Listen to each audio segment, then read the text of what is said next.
HCC prides itself on the diversity of student activities available, and one of the best is the Psi Kappa Psychology Club's speaker events.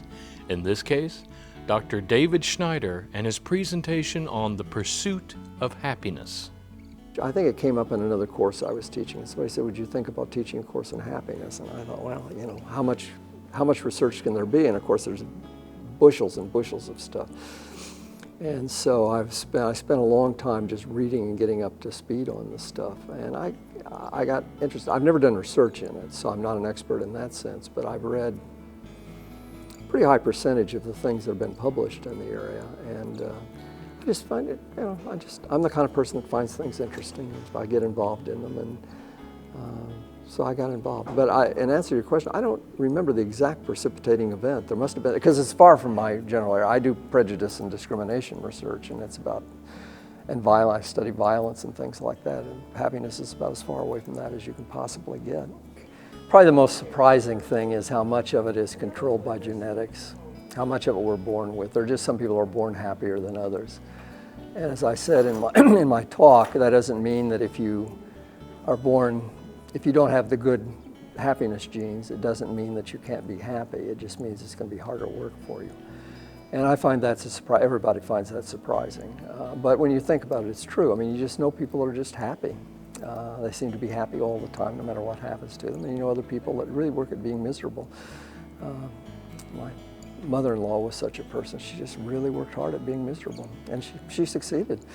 The other surprise, I think, is that people, the kinds of things that people think are going to make them happy, like money, like success and things like that, are really not very good recipes for most of us.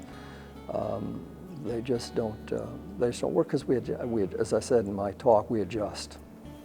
We figure out ways, even if you get a lot of money, you figure out ways to spend it that don't do anything for you ultimately. If money's taken away from you, you adjust, you figure out how to live on less money. So I think money turns out to be not important, and I think most of the so-called conditions, the things that you're stuck with, race, gender, income, job, etc., don't have a lot of control over happiness. I think the thing that I like to emphasize, and I didn't emphasize that enough in my talk, is that to the extent you can do things that make you happy, and you know are going to make you happy. We all know what makes us happy. Maybe it's fishing, maybe it's going bowling, maybe it's, you know, getting drunk, I don't know what, but whatever it is, people, I think everybody has an intuitive understanding, at least in the short run. And for me, you know, now that I don't have to work full time, I do a lot of volunteer work, and that turns out to make me happy, although it's frustrating, you know, time doing volunteers with people, and they don't always do better. They don't always do what you hope they'll do, and that's frustrating. But you know, it's still you're giving of yourself, and as I said, I think the main thing is just to get outside yourself. Try to find ways to think about things that are more important than you are. We all think we're important, and we are, but you need to realize that there are other things that are even more important and act on that. So I think those are things that I think at some level people know, but I don't think they fully realize. And as I said, people are terrible at figuring out what's going to make them happy in the long run. They think money's going to do it. They think the perfect job, the perfect wife, the perfect whatever is going to make them happy. And those things are not irrelevant, but they're not nearly as important as people think they are.